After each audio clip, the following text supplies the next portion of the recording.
Performance appraisal methods. Today we are going to study about performance appraisal methods, which is very important subject in human resource management.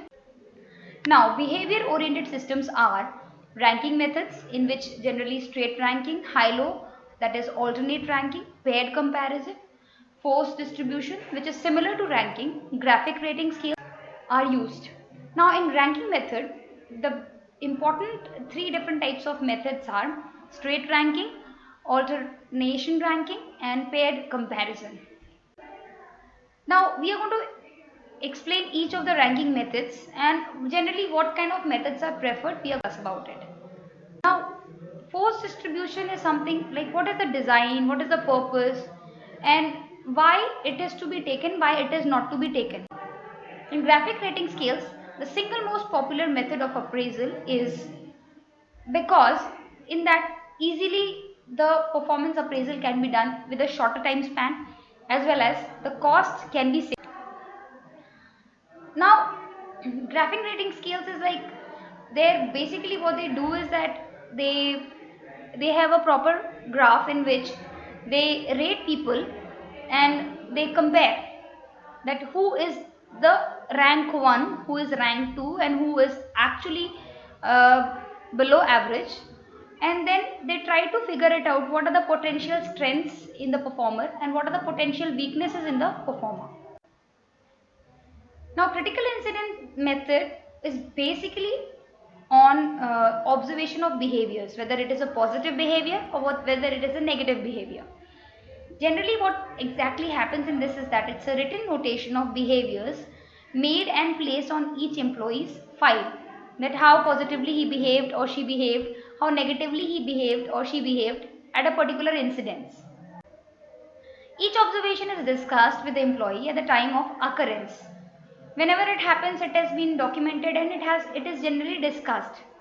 A portfolio of observed events is collected over the time period so that the analysis can be done. There is no much of problem because it's more of an assessment how a person should be with the process and how a person should not be with the process. Now, behaviorally anchored rating scales, which is known as bars, it's again a modern technique of performance appraisal. It's again a form of graphic rating scales and it is different from traditional rating scale.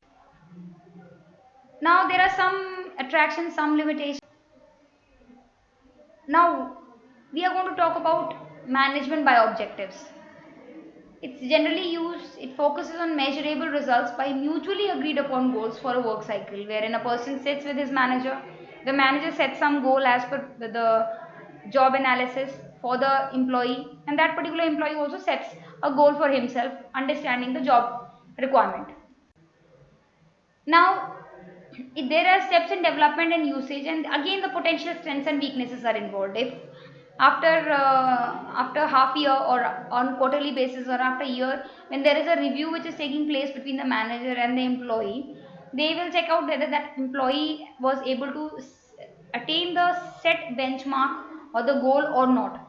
At the same time, the manager will evaluate if he is able to attain, then what will be the marks which will be assigned or given to him, and if the goal is not attained, then how much marks will be deducted in order to do the performance appraisal evaluation calculation under management by objectives.